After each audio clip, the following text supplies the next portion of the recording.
امام شافعی کی یہ کتاب الام 6 جلدوں میں یا 7 جلدوں میں چھپی ہے، اور یہ صرف نہیں ہے، کتاب الام کے ساتھ امام شافعی رحمۃ اللہ علیہ کی دوسری کتابیں بھی ہیں سوائے الرسالہ کے اور سوائے اختلاف الحدیث کے،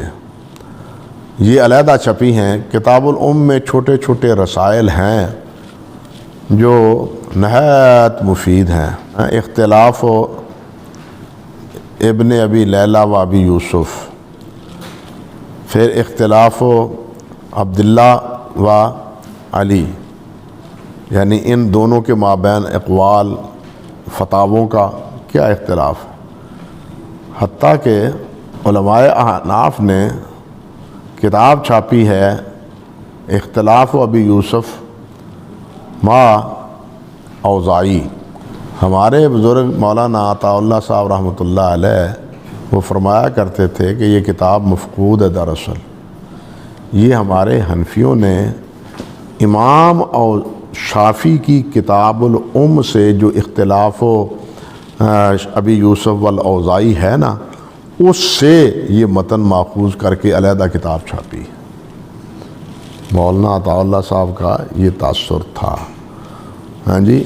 تو کہنے کا مقصد یہ تھا کہ کتاب الام کا یہ تعارف بھی رہنا چاہیے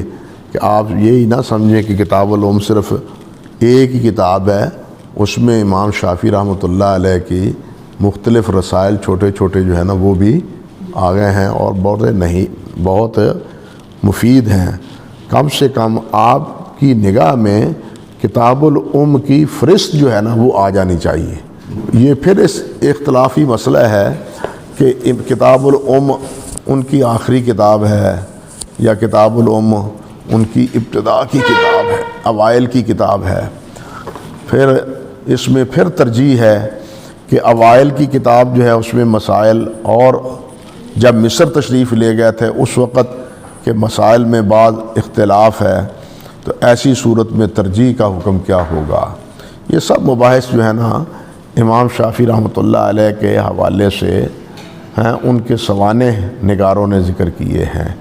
راجح بات تو یہی ہے